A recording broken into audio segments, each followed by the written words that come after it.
নমস্কার বন্ধুরা, দেখতেই পাচ্ছেন নিজেদের গাছের আম বাগান থেকে কতগুলো পাকা আম ভেঙে এনেছি। পাকা আমের আপনাদেরকে রেসিপি করে দেখাবো। তার জন্য মালদা জেলা আমের জন্য বিখ্যাত। মালদা জেলায় জন্মগ্রহণ করেছি, আমের রেসিপি তো অবশ্যই দেখাবো। দেখেন কতগুলো আম গাছ থেকে একদম টাটকা টাটকা একদম পেরে এনেছি। দেখেই বুঝতে পারছেন কত সুন্দরভাবে পেকেছে গাছ থেকে আম, গাছ পাকা আম। নমস্কার বন্ধুরা, বুলটি ঘোষ ইউটিউবে সকলকে স্বাগত জানিয়ে নতুন একটি ভিডিও হচ্ছে। এই যে গাছ থেকে পাকা আম নিয়ে এসেছি, পাকা আমের ফ্রুটি বানিয়ে দেখাবো, পাকা আমের শরবত বানিয়ে দেখাবো আপনাদেরকে, পাকা আমের মাজা তৈরি করে দেখাবো। দেখবেন খুব সহজেই আপনারা বাড়িতে বানিয়ে খেতে পারবেন।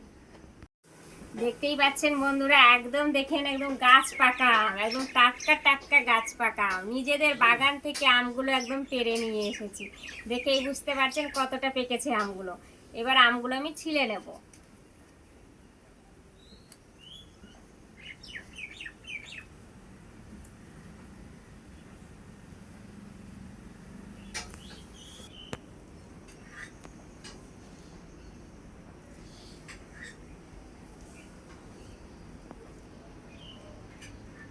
দেখেন বন্ধুরা, আমগুলো আমি ছিলে নিয়েছি, এবার রেখে দেবো। এইভাবে করে আমি সম্পূর্ণ আম আমি ছিলে নেব। বন্ধুরা, আমি সম্পূর্ণ আম ছিলে নিয়েছি। এবার আমি আমটাকে একটু করে করে নেব, আটি আর আমটাকে ভালোভাবে একদম রস বের করে নেব আম থেকে। এইভাবে করে আমি সম্পূর্ণ আমের রস বের করে নেব। সম্পূর্ণ আম আমি একেবারে গেড়ে নিয়েছি, ভালোভাবে করে নিয়েছি। পুরো আম একদম হয়ে গেছে, গাঢ়া হয়ে গেছে। এবার আমি ছেঁকে নেব, অল্প অল্প করে আম নিয়ে ছেঁকে নেব।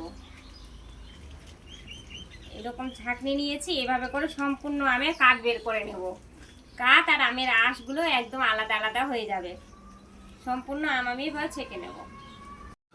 বন্ধুরা, দেখতেই পাচ্ছেন কত আমের আঁশগুলো বেরিয়েছে। এবার আমি একে ফেলে দেব। এই যে দেখতে পাচ্ছেন আমের কাঠ তৈরি হয়েছে, খুব সুন্দরভাবে আমের কাঠটা তৈরি করে নিয়েছি। গ্যাসটা জ্বালিয়ে দেব, আমের কাঠটা যে নিয়েছি ঢেলে দেব।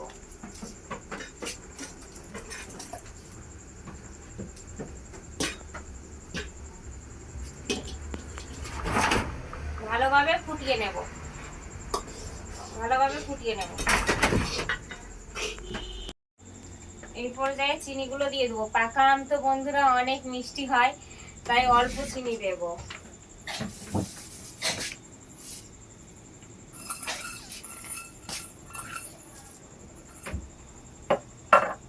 ভালোভাবে নেড়ে নেব, চিনিটা একদম গলিয়ে নেব।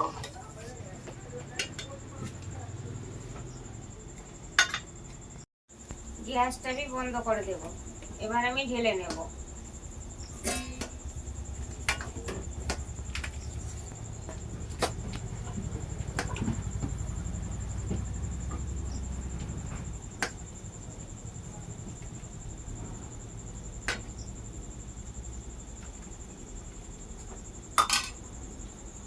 দেখেন কত সুন্দর হয়েছে। বন্ধুরা, দেখলেনই তো আমের কাঠগুলো আমি কি করে ভালো করে শুকিয়ে নিলাম। এই যে আমি আইস রেখেছিলাম ফ্রিজের মধ্যে, কত সুন্দরভাবে আইসটা আমার ভালোভাবে হয়েছে। এবার আমি শরবতের জন্য এখানে দিয়ে দেব। দেখে বুঝতে পারছেন কত সুন্দর দেখেন জমেছে। ভেঙে নেব।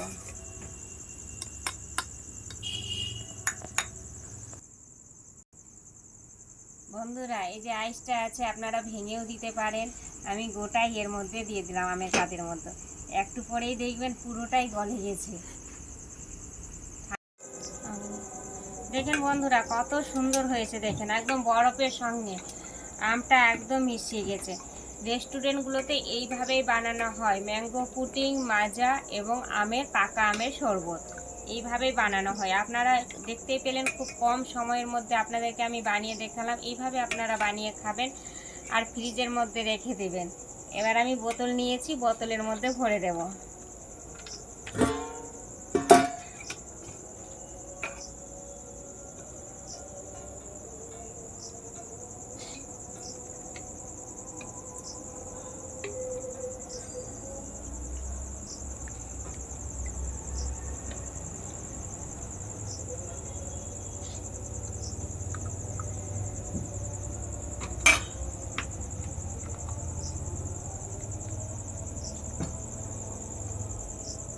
আরেকটা বোতল নিয়েছি, এর মধ্যেও ভরে দেব।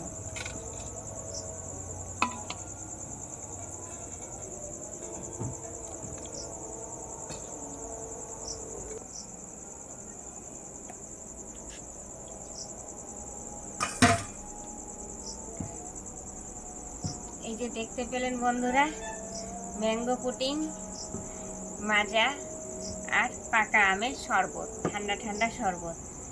অল্প সময়ের মধ্যে আপনাদেরকে বানিয়ে দেখালাম। আপনারা এইভাবে বাড়িতে বানিয়ে খাবেন, খুবই ভালো লাগবে। আর ফ্রিজের মধ্যে রেখে দিবেন বানিয়ে, যখন মন চাইবে তখন বের করে খেতে পারবেন। এখন যা রোদের তাপ পড়েছে, আপনাদের বাড়িতে দুপুরে কেউ আসলে ভাট করে ফ্রিজ থেকে বের করে দিতে পারবেন এক গ্লাস, খেয়ে খুব প্রশংসা করবে। আপনাদেরকে আমি খেয়ে দেখাচ্ছি। অনেক খিল ছিল আমার কাছে, এখন খিল নেই, তাই এটা দিয়ে খাচ্ছি।